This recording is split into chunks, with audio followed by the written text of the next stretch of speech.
अस्सलाम वालेकुम। मेरा नाम है डॉक्टर अदनान बेग। नाम से ही पता चल गया होगा कि मैं बाय प्रोफेशन एक डॉक्टर हूँ।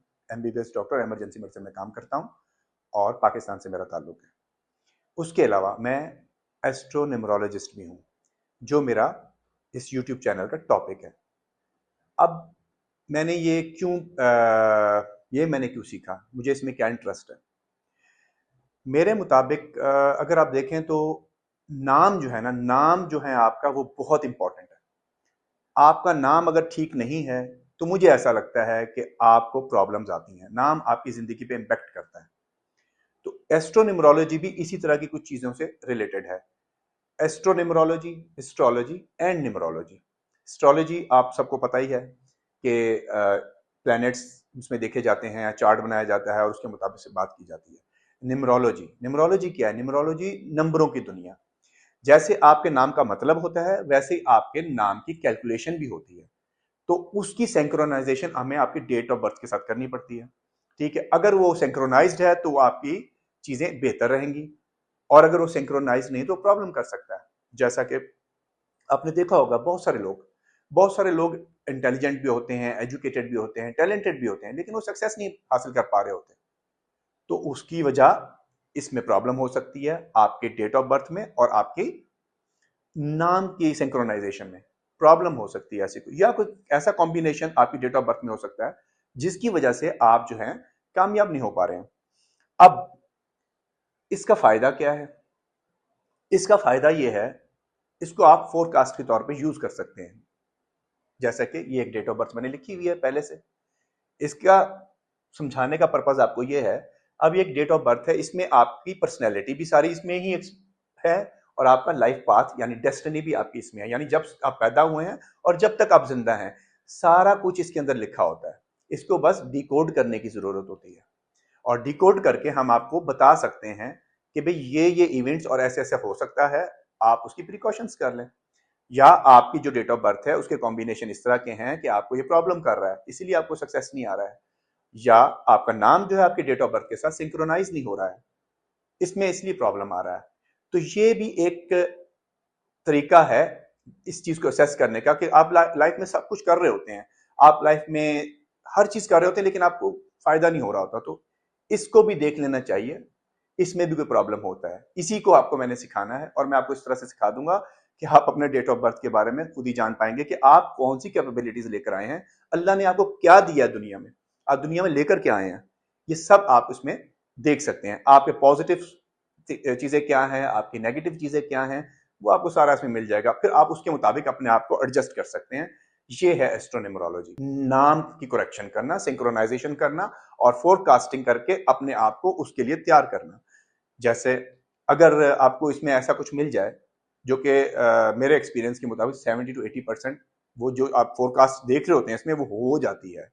ठीक है, इसमें ये मतलब नहीं है कि हमें मुझे कुछ पता है, या आप जो है आपको कोई यानी कि ऐसा कुछ नहीं है कि आपको कुछ पता है तो आपके कहने से वो होगा, ऐसा नहीं है।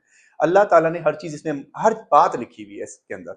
जब इसे डिकोड करेंगे तो आपको हर बात पता चल जाएगी, अपने बारे में, अपने बच्चों के बारे में, अपनी फैमिली के बारे में, किसी के बारे में भी आप जान सकते हैं। तो उसके मुताबिक आप अपने आप को प्रिपेयर कर सकते हैं। जैसा कि आपको पता चल जाता है कि आने वाले वक्त में कुछ मुश्किल वक्त आ सकता है मेरे पे, इस वक्त कि मैं आज इस साल में या अगले साल में या कभी मेरे पे ऐसा कोई मुश्किल वक्त आ सकता है, उसमें कुछ प्रोबेबिलिटीज आपको नजर आ जाती हैं। तो आपने उसको कैसे ओवरकम करना है? ओवरकम करने का तो हमारे पास एक ही तरीका है। क्या है? अल्लाह की इबादत करो, नमाज पढ़ो, माँ बाप की इज्जत करो, अपना अखलाक अच्छा रखो, बहन भाइयों से प्यार करो, किसी को दुख मत पहुंचाओ, करैक्टर को ठीक करो, दुआ करो अल्लाह ताला से, सदका खैरात करो। यही है हमारा, अल्लाह की तरफ आओ। इसका सारा पर्पस जो इस एस्ट्रोन्यूमरोलॉजी को पढ़ाने का आपका यही है कि अगर आपको पता चलता है कि आपकी फोरकास्टिंग ऐसी हो रही है, या आपकी डिकोड करने के बाद डेट ऐसी आ गई है, ऐसी चीजें आपके सामने आ जाती हैं कि आपको लगता है कि ये मुश्किल वक्त आएगा, तो फिर उसको आपने कैसे करना है? इसको मालूम करने से ये नहीं है कि आप कुछ करेंगे तो वो नहीं होगा, वो तो अल्लाह ताला ने लिख दिया है, वो तो आपकी जिंदगी में होना ही है, उसको तो आप रोक ही नहीं सकते। लेकिन एक काम हम कर सकते हैं, जब हमें कुछ अंदाजा हो जाए कि प्रोबेबिलिटीज हमारे सामने आ जाए कि ऐसा होने वाला है, तो आप उसके लिए अल्लाह से दुआ कर सकते हैं, अल्लाह से अपने गुनाहों की माफी मांग सकते हैं, सदका खैरात कर सकते हैं, और इन चीजों से आने वाला वक्त हो सकता है कि जो उस शिद्दत से आना वो शिद्दत से ना आए, आएगा तो वो सही, उसने तो नहीं रुकना, जो आना है वो तो आना है। तो आप उसके लिए प्रिपेयर हो सकते हैं, अपने आप को प्रिपेयर कर सकते हैं, ये चीजें कर सकते हैं। तो यही इसका सारा एडवांटेज है एस्ट्रोन्यूमरोलॉजी का। अब एस्ट्रोन्यूमरोलॉजी का इंट्रोडक्शन तो मैंने आपको दे दिया कि हमने नेम करेक्शन करनी होती है, अलाइनमेंट करना होता है, डिकोड करना होता है डेट को। अब आगे चलते हैं, इससे आगे चल के मैं आपको बताता हूं कि इसको हमने स्टार्ट कैसे करना है। सबसे पहले मैं आपको इसके बारे में प्लैनेट्स बताऊंगा। प्लैनेट्स के बाद मैं आपको दोनों ग्रिड जो हैं, लोशो ग्रिड है और दूसरा है वैदिक ग्रिड, वो बनाकर दिखाऊंगा। उन्हें अभी पढ़ेंगे नहीं, क्योंकि जब तक आपको वो प्लैनेट्स, जो हमारे पास 9 प्लैनेट्स हैं, उनके बारे में आप नहीं जानेंगे, आपको कुछ समझ नहीं आएगी। तो अब मैं आपको प्लैनेट्स की बात करता हूं। तो हम लिखते हैं प्लैनेट्स को, 9 प्लैनेट्स हैं। तो मैं पहला प्लैनेट लिखता हूं यहां पर। पहला प्लैनेट है सन। नाम से जाहिर है सन के कि सन क्या होगा, सूरज पहला प्लैनेट है। दूसरा प्लैनेट है मून। ये भी आप समझ गए होंगे, नाम से ही पता चल रहा है, मून, चांद, ये दूसरा प्लैनेट है आपका। तीसरे नंबर का जो प्लैनेट है उसे हम कहते हैं जुपिटर।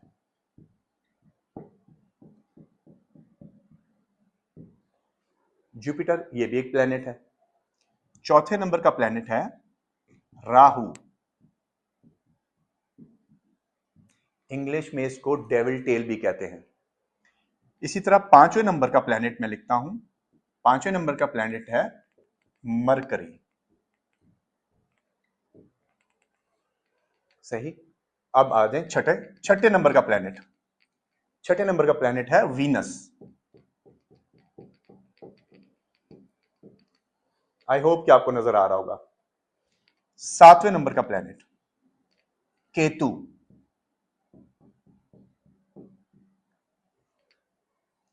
आठवें नंबर का प्लैनेट सैटर्न।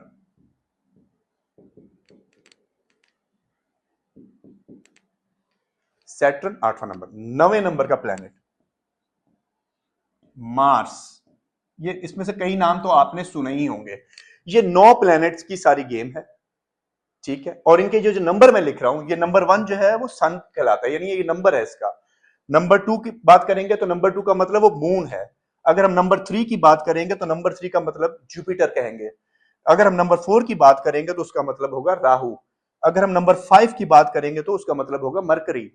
अगर हम नंबर 6 की बात करेंगे तो उसका मतलब होगा वीनस। अगर हम नंबर 7 की बात करेंगे तो मतलब केतु। अगर हम कहेंगे नंबर 8 का मतलब है सैटर्न। और अगर हम नंबर 9 की बात करेंगे तो उसका मतलब है मार्स।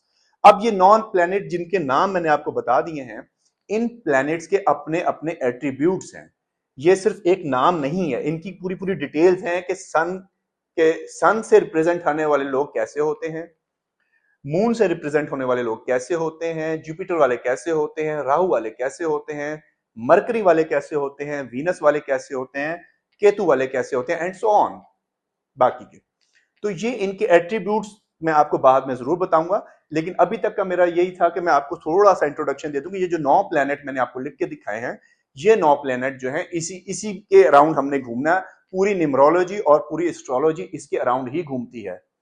तो इसीलिए हमने एस्ट्रोन्यूमरोलॉजी की बात की कि एस्ट्रोन्यूमरोलॉजी, एस्ट्रोलॉजी और न्यूमरोलॉजी की मदद से आपकी कैपेबिलिटीज को आपकी डेट ऑफ बर्थ में देखना, आपके पॉइंट ऑफ इंप्रूवमेंट जो आप समझते हैं कि मेरी डेट ऑफ बर्थ में ये चीजें थोड़ी सी वीक हैं, तो उनको कैसे बेहतर किया जा सकता है, उनके लिए आप क्या कर सकते हैं, किस किस्म की आप रेमेडी कर सकते हैं, किस किस्म की आप चीजें कर सकते हैं, तो ये आप कर सकते हैं। अब ये यहां तक तो मैंने आपको बता दिया। ये इसका ये अभी आप इसको जस्ट मैंने इंट्रोड्यूस किया। ये बेशुमार बहुत काफी लंबा ये कोर्स है।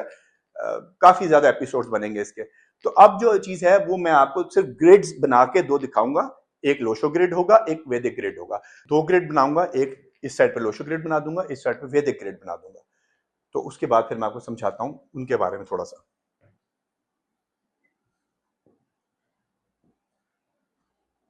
इस तरह से एक हम बनाते हैं ग्रिड, जिसमें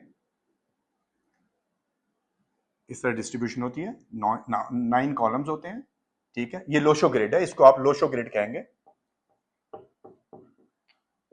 लोशो ग्रिड, ठीक है। 4, 9, 2 3 5 7 8 1 6। ये लोशो ग्रिड। अब बात यह है कि ये मैंने कहां से नंबर ले लिया? ये एक सेट पैटर्न है। लोशो ग्रिड का एक सेट पैटर्न है, यही नंबर इसी तरह से फिक्स होते हैं और इन्हीं नंबरों को जब हम किसी की डेट ऑफ बर्थ में देखते हैं तो इन्हीं नंबरों को उसके हिसाब से इस कॉलम में लिख देते हैं, सेम कॉपी पेस्ट कर देते हैं। हमने इसमें कुछ चेंज नहीं करना, ये ऑलरेडी हजारों साल से बना हुआ ये लोशो ग्रिड है और इसकी ये एक सेट पैटर्न है, इसी सेट पैटर्न को हमने यूज करना है। अब ये जरूरी नहीं कि जब हम डेट ऑफ बर्थ किसी की देखें तो इसका मतलब ये नहीं है कि हर एक की डेट ऑफ बर्थ में सारे नंबर आ जाएंगे, ऐसा नहीं आएगा।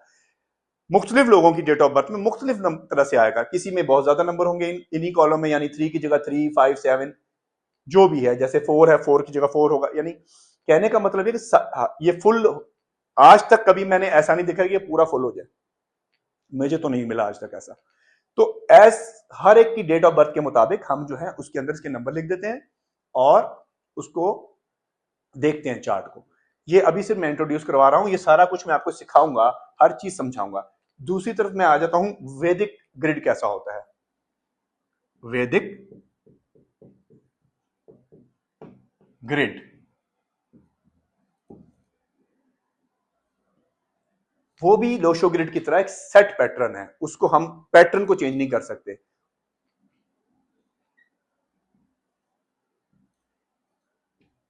इसमें भी उसी तरह से 9 कॉलम बनाएंगे हम,